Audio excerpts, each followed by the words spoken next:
अस्सलाम वालेकुम रहमतुल्लाहि व बरकातुहू। तो नाजरीन, आज की इस वीडियो में हम कोरलिश उस्मान के सीज़न 6 का रिव्यू करेंगे और आपको बताएंगे कि इस सीज़न में हमें क्या क्या देखने को मिला, और साथ ही हम बात करेंगे कि सीज़न 7 में इन किरदारों में से कौन से किरदार सरवाइव करेंगे, यानी कि अभी जो मौजूदा किरदार हैं तो इनमें से कौन से किरदारों को सीज़न 7 के लिए भी कास्ट किया जाएगा। तो नाजरीन, अगर हम कोरलिश उस्मान सीरीज़ की बात करें तो इसके पहले 5 सीज़न कुछ बेहतर थे और खासकर दूसरे सीजन में तो हमें काफ़ी सारी जंगें देखने को मिली, लेकिन सीजन 6 आपने खुद भी देखा होगा कि हमें इस सीजन में कुछ भी खास देखने को नहीं मिला, बल्कि महमद बुज़दाक इस सीजन की स्टोरी को इधर उधर ही घुमाते रहे हैं और ऑलमोस्ट आधा सीजन तो इसने हलीमा की स्टोरी पर ही लगा दिया है। हालांकि अगर तारीखी एतबार से देखा जाए तो तारीख में ऐसा कुछ भी नहीं हुआ था। हालांकि नाजरीन, ये कोई अहम राज नहीं था, लेकिन महमद बुज़दाक ने इस राज को अच्छा खासा टाइम दिया और इस सीजन में कुछ भी खास नहीं दिखाया।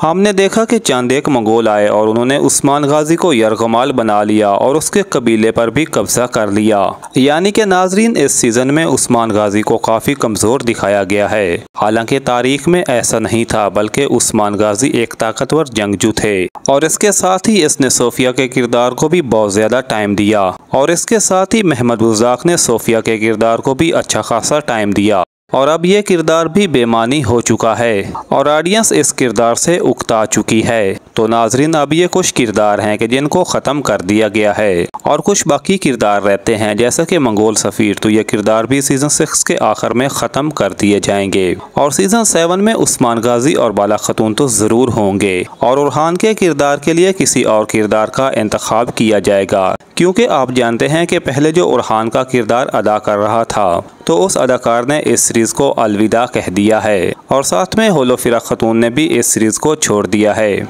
तो अब ये दोनों नए किरदार कास्ट किए जाएंगे और नाजरीन, सीज़न 6 में हमें इल्बाया का किरदार भी दिखाया गया। तो इल्बाया के किरदार को अगर तारीखी लिहाज से देखा जाए तो ये एक बेहतरीन किरदार था और इसने उस्मान गाजी और उसके बेटे उरहान के साथ मिलकर बहुत सारी जंगें लड़ी। लेकिन इस सीरीज़ में महमद बुज़दाक ने जिस तरह इल्बाया के किरदार को दिखाया है तो वो आप बाखूबी जानते हैं। तो ये इस किरदार को इस सीरीज़ में लेकर आए तो पहले तो इसका किरदार अच्छा था और इसने उस्मान गाजी का साथ दिया, लेकिन फिर अचानक से महमद बुज़दाक ने इसको गद्दार बना दिया और फिर ये मंगोलों के साथ मिल गया और फिर ये उनके साथ ही मिलकर काम करता रहा और आखिरकार उस्मान गाजी ने इस किरदार का खात्मा कर दिया। तो नाजरीन, सीज़न 6 में महमद बुज़दाक ने कोई भी चीज़ सीक्वेंस के साथ नहीं दिखाई, तो कभी वो किसी किरदार को स्क्रीन पर लेकर आ जाते और कभी किसी को, और इस सीज़न की कहानी को इधर उधर ही घुमाते रहे। हालांकि ऐसा लग रहा था कि इस सीज़न में हमें तारीखी वाक़यात दिखाए जाएंगे, लेकिन ऐसा कुछ भी नहीं हुआ और इसी वजह से इस सीज़न की रेटिंग भी बहुत ज़्यादा गिर चुकी है। तो अब हम उम्मीद करते हैं कि सीज़न 7 में हमें कुछ मुख्तलिफ देखने को मिलेगा,